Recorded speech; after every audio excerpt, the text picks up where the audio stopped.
Hello guys, আসসালামু আলাইকুম। তোমরা সবাই কেমন আছো? আশা করি আল্লাহর রহমতে তোমরা সবাই ভালো আছো। আমিও ভালো আছি। আমি আজকে কি রান্না করব সেগুলাই তোমাদেরকে দেখাবো এবং তোমাদের সঙ্গে গল্প করব। চলো, আমি মাছ ভেজে রান্না করব, তাই মশলা মাখিয়ে রেখে দেবো 10 মিনিট। বেগুনও তাই ভাজবো, তাই আমি সব রকম মশলা দিয়ে আমি 10 মিনিট ভেজে রাখবো। মেয়েদের জীবনের একটাই রোজ রোজ একটাই কাহিনী, দেখবে কি রান্না করব, কি রান্না করব, কি রান্না করব। সকাল দুপুর রাত্রি এই নিয়ে ব্যস্ত। আমি যদি বড়মশাইকে জিজ্ঞেস করি কি রান্না করব, যা ভালো লাগবে তাই। ছেলেকে যদি জিজ্ঞেস করি কি রান্না করব, যা ভালো লাগবে তাই। আসলে আমার রান্না ভালোই লাগে না, তো আমি কি রান্না করব? আমাকে রান্না করতে খুব বিরক্ত লাগে।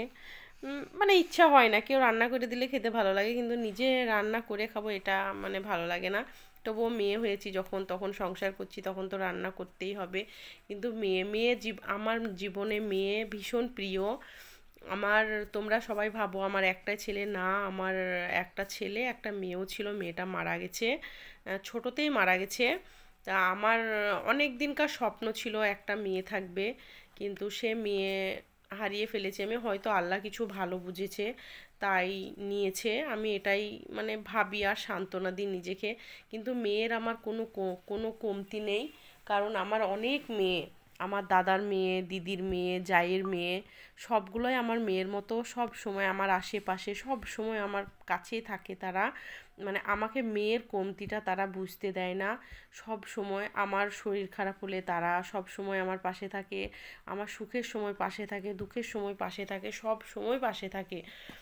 তারা আমার একটা জীবন সঙ্গী, বন্ধুর মতো থাকে। আর আমার মেয়েগুলা একদম মানে বন্ধুর মতোই, আমরা মা মেয়ে কেউ মানে মনে করে না। তোমাদেরকে অবশ্যই একদিন আমি দেখাবো আমার মেয়েদের, সব মেয়েদেরগুলাকে। তো কি বলো তো, আমার খুব ভালো লাগে। তারা নিজের মাকে আদর যত্ন না করলে কিন্তু আমাকে আদর যত্ন করে। আমার প্রত্যেকটা অ্যানিভার্সারি, জন্মদিন, সব কিছুতে তারা গিফট দেয়। গিফটটাই বড় কথা নয়, সবচেয়ে হচ্ছে আমাকে ভালোবাসে। আমার মেয়ের যে কমতিটা আছে সেই কমতিটা তারা রাখে না। আর আমার ছেলেও আমার মেয়ের মতো। কি বলতো, আমার মেয়ে নয় তো কী হবে, আমার ছেলেটা সব সময় আমার পাশে থাকে। খাওয়ানো, আমার যত্ন নেওয়া, সব সময় আমার পিছনেই থাকে সে।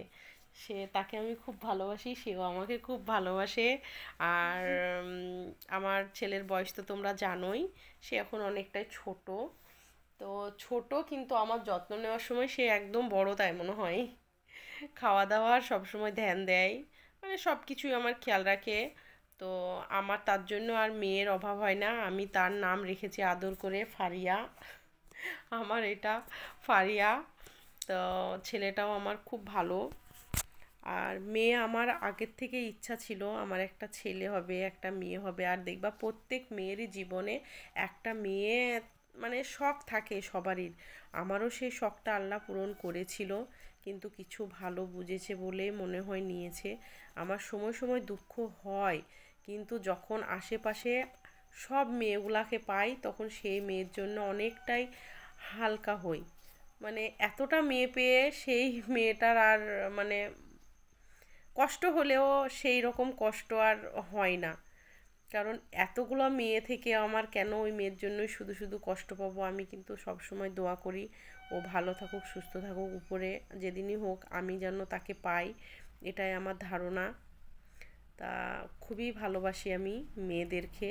আর সকল মেয়েকে সবাই ভালোবাসে, কিন্তু একটাই কষ্ট, মানুষ টানুষ করে কার বাড়ি যাবে এটা ভেবে আরও মানে কষ্ট লাগে। আমার কাছ থেকে দুটো মেয়ে চলে গেছে, আমার বিয়ে হয়ে গেছে, আমার ওই জায়ের মেয়েগুলা, তারাও আমার ভীষণ প্রিয় ছিল। সব সময় আমি যেখানে যেতাম তাদেরকে নিয়ে যেতাম। এখন যারা আছে তাদেরকেই নিয়ে যাই। তো এটুকুই আমার বলা ছিল। তো তোমরা সবাই আমার চ্যানেলটা যারা যারা দেখছো তারা লাইক এবং ফলো করো, এবং আমার পাশে থেকো, ভালো থেকো, সুস্থ থেকো, এটাই আমি সব সময় চাই।